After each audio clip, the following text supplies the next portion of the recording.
Hi, I'm Mike Morales. You are watching Sipping Off the Cuff on Tequila Aficionado Media and tequilaaficionado.com.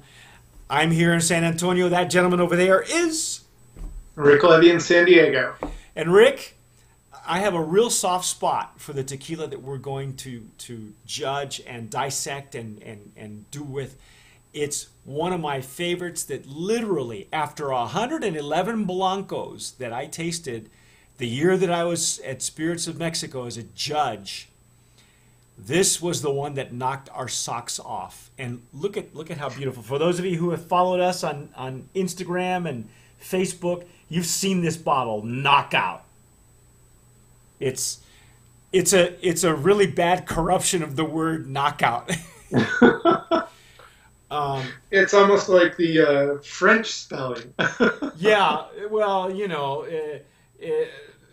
boxing, when this first came out, and I think September 2009, that's when I was a judge at Spirits of Mexico, the now defunct show. And that year was the year that we had the most entries, that Dory Bryant had the most entries ever. And our first day as judges, we had to judge 111 Blancos. Wow. This was the one that won the gold medal. Okay? And it was really interesting because the judging took place on two separate days. And then it was open to the public on the third day. And that was the most fun because these guys, as I remember, all the partners had their own table and they had their gold medal and they had this gal. She was, for lack of a better word, she was a ring girl, all right? But she stood about, I don't know, 5'7", 5'8", high heels, short shorts, short T-shirt, but she was not afraid. She walked around with a card, that said Knockout, and she was directing traffic. And those guys, they had people 10 deep, looking at the bottle, tasting the juice. These guys were beside themselves. I've never seen guys have so much fun at a show. And this gal was really interesting because she was very smart. You could tell she had been around the block a few times. But she was recruiting people. She was doing her best. She was doing her job, right? And I got to say, it has been since 2009 since I have had this juice. And when the owners approached us and said, "Hey, we want to finally be on Sipping Off the Cuff," I said, "Yeah, let's, have you changed the juice? It's been a long time, yada yada." And this is the original. This is from the original batches, okay? And I know you've never had this. I don't know what you thought about this glove. Did you, when you opened it, when you unwrapped it, what did you think when you saw the packaging? Because I'll tell you what, I'm going to nominate it for Brand of Promise just in packaging alone. Well, I'm wary of novelty bottles. Anything that looks like a headgear or a serape. So I'm gonna suspect that maybe you haven't had it yet. Maybe you haven't tried it yet. But you and I have not. If you had, you and I have not discussed it. No, we haven't discussed this. Okay. I guess before we get started, we should give the gnome on this one just to be on the safe side. It is 1459, right? Yes, 1459, and it is. Let's see here, Tequilas Selectos de Amatitan. Okay. Yeah. And I think there may have been some different numbers showing up on nom lists from time to time, but 1459 is the nom. It's the nom, and it's the original juice. This was the same, from the same batches that had come across when we judged them in 2009. This was a gold medal winner. I even downloaded the official press release. It was written by Robert Plotkin, where he talks about some of the highlights of who had been there, and it was kind of fun to read because I hadn't really revisited that whole era, that whole part of my life until I read the press release. Then I pulled out some of the pictures and the photos, and T1 made its debut at that show. T1 from Germán González, El Grado, which is sadly another brand that has just fallen by the wayside. Some really stellar brands, and this one took. If I'm looking at it correctly, the press release says that it was the gold medal and best in the category. This right here. So I'm going to pull out the Riedel tonight. All right. And we're going to do this. We're going to do this right. These bottles still have the original cork, and they still have, it's real cork, ladies and gentlemen. Real cork. Now, if you followed us on, there you go.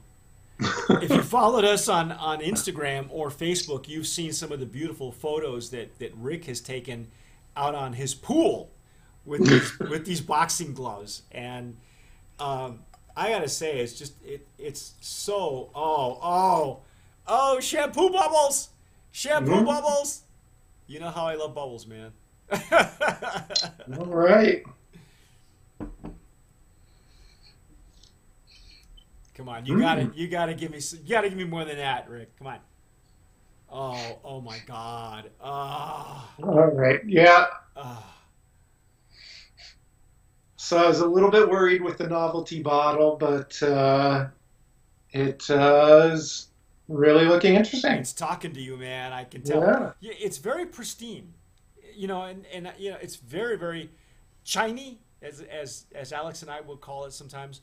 But you can see the legs and tears. It's not. Yeah, got some nice legs. Yeah, and it's not clinging to the glass. It is just a nice, even sheeting. Very, very pure, very pristine. All right. So what are you picking up here? I'm getting minerals. I'm getting, it was this tequila that made me want to research more of these tequilas coming out of Amatitan. In those days, in 2009, you had Partida was still being distilled in Amatitan. It was reminiscent of old Herradura, pre-diffuser. It was. I just became a real fan of this region. I really believe that it deserves to have its own. Really not be lumped in as a lowlands or lumped in as a valley. It really, to me, it really deserves its own region. Its own. There's no designation for highlands or lowlands. We're calling it that because it's just easy to be able to place these.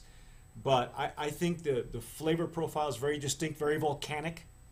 Would you agree that it's pretty volcanic? At least in the smell, very minerally. Yeah, I'm getting minerals, just huge agave. A lot of citrus too. You get some citrus notes. I'm looking at some new descriptors. At this point, it is called Nocaut Reserva, and some of the flavor notes will tell us that some tropical fruit overtones. I do get some fruit, but probably right here I get some of that fruit. The combination of the mineral and citrus is I don't know. It's getting my palate excited. It's here. heady. It's heady, isn't it? There's no yeast. There's no, I'm not even getting a whole lot of alcohol either, frankly. Yeah, no, it's not. It's not hot. It's there's no off notes from like a rust fermentation or something like that. It's very inviting. I'm gonna jump in because this is just bringing back all kinds of memories for me.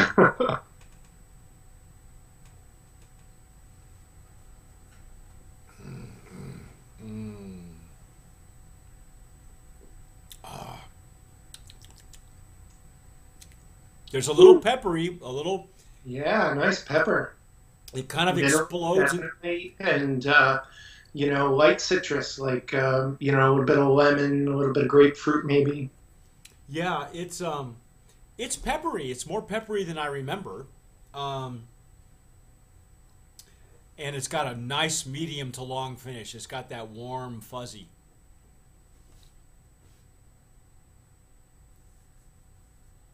Wow. Yeah, it's nice on the palate. Sort of coats the palate the way it was the glass. You know, not thick, but you know it's there. You can feel it. Well, it's got good structure. It's a hearty tequila. It really is. I think the nose is gentler than on the intake. I think the intake will surprise you. If you're familiar with any tequilas from that region, like Regional was also from that region. If you're a fan of that minerally, volcanic, citrusy kind of combo, like I am, you will fall in love with this. I gotta say that, even as fatigued as our palates were, we obviously all fell in love with the way this one tasted. It stands out. Yeah. Now, on their Mexican language website,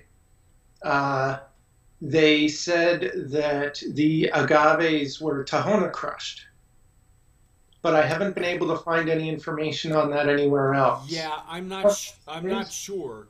I will tell you that when we had Don Burns and his other partner on our open bar, they explained to us that it was that there was a what they consider a breach of trademark with the supposed alleged brand owners in Mexico. So the Mexican website is different from the English version website. Okay. And that's really where the controversy had stemmed, because these guys were set to take over the world. This bottle was out before Ka, and this really was poised to be the first Ka, all right? And they suddenly fell off the face of the earth. And when we asked them, we asked Don and his partner why, they gave us the rundown of as much as they could, legally, of what had gone on. So there was an infringement of trademark. There was an infringement of the design. Just a whole it's a whole laundry list of stuff, which is the reason why this was so sporadic in the United States and much more prevalent in Mexico. So the Mexican website is going to differ from the American website. Okay. I'm going to go on what the original owners of the brand had told me back in 2009 and up until recently when they approached Tequila Aficionado. I'm going to go there. I'm okay. for again. I hadn't found any information on 1459 having a Tahona. I know they have roller mills that they seem to use for most of their stuff. Yeah, well, if you do a lot of the footwork and background checking, since you and I have been doing this, and so if you can't find it, then then everything that you see on that description of that website you take with a grain of salt, right? Yeah. That's not to lime. or yeah, with lime and salt and hope for the best. But what I know is that this is from the original shipments that had come to the United States and that we had tasted back in 2009. This is the real deal, okay? Well, 1459 also has, they have both autoclaves and masonry ovens. See, and this could be a combo of both. I'm not real sure how, what in those days in 2009, we didn't get a whole lot of information on as to process. So there's, again, limited info. What I can tell you from the information that I have here, it's just spicy, peppery finish with a 1-2 punch. So, well, it does have a punch. It does have a punch. It does have a punch. Do it? Yeah, and again, this is you're gonna see it a lot through Southern California, possibly Las Vegas as well. What I can tell you is these folks have a lot of surprises headed in your direction, headed in our direction, and all I can say is get yourself a seat ringside because Yeah. you're gonna want to see this. You're gonna want to see this. Well, and I'll just say, as somebody who enjoys looking at novelty bottles but doesn't usually buy them, this one's a safe bet. Yeah, yeah, you Pick can. enjoy the bottle and enjoy the juice. It's good stuff. Absolutely, absolutely. I agree with you. I think not only are we going to nominate it for Brand of Promise in of course in the packaging category, but I think it's a very valid, reputable Blanco in that Blanco category because Yeah. it's a great sipper, but there's enough strength in it to not be lost in a cocktail. In fact, it might even surprise you in a cocktail. Yeah. As far as I know, it's double distilled, so you know. But again, it's very reminiscent of that era, that area, that region. So if you're familiar with what Old Partida tasted like, or Regional, if you like those or Azuña, which Azuña, when it was still being made there, I used to call Regional light because it was softer, but it still had the same overtones. I don't know what they were doing with it. They were coming from the same factory at that time. So if you're familiar with that region, you like it, you're gonna love this tequila. Yeah, the combination, that mineral and citrus combination just really it keeps my mouth watering as I'm drinking it. Yep, yeah, and it's got a great nose too. It really is a valid sipper. So if you can find it out there right now, in your favorite liquor stores, they're also here in Texas, so you'll be able to find them. And again, in 2009, the only thing that they had was boxing. So I mean, this was kind of a throwback to the old boxing days when, I don't know about you, but I grew up, east of Los Angeles, and so I remember my mom's uncle. We'd go visit him in L.A. and he on a Saturday night, and he'd have the TV on. It was boxing from the Olympic Auditorium, and it was in Spanish, and every boxer was Mexican, and there's just a big history of Mexican boxing, but now we have MMA. We have, we have the octagon, we have mixed martial arts, we have women now in the ring. They're not just the ring girls; they're also fighting each other. So, this is a really neat. It's kind of a throwback bottle, but it's also good for the future iterations, future versions of this. So, I love it, man. I can't say enough about Fantastic. it. Anything else you want to add to it? Yeah, I just, what a nerd I am for the production process. I'd love to know more, but, just taking it at face value, it's great. They're doing it right. If they are using any of the more modern methods, then, they're not abusing it. No. They're doing it the right way. Yeah. If they're using a combination of autoclave and baked, I would say it's not out of the realm that they would have a Tahona, and maybe they do a combo of Tahona and shredded. Who knows? Yeah. You know. None of that would surprise me either, Yeah. because it's got a great profile. Yeah.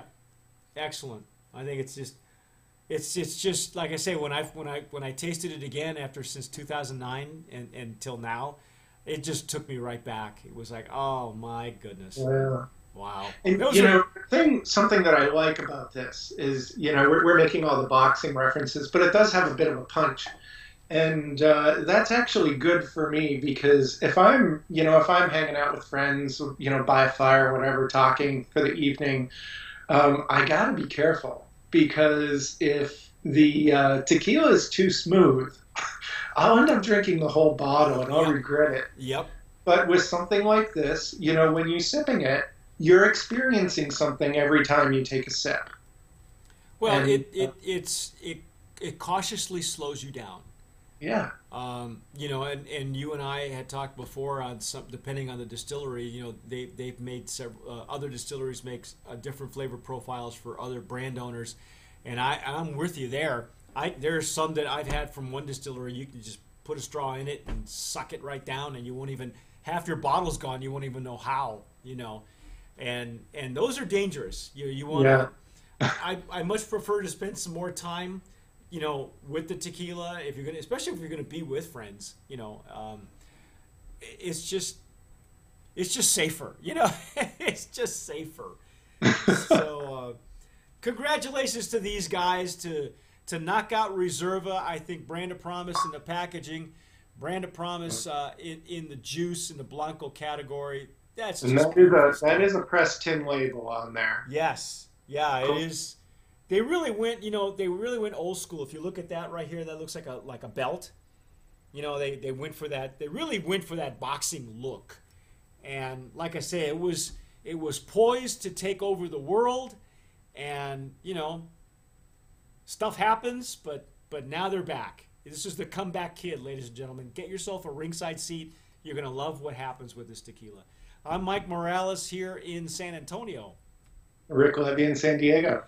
And you've been watching Sipping Off the Cuff on TequilaAficionado.com. We've been talking about Nocaut Reserva. Go find yourself a bottle. And as we like to say here, tomar sabiamente.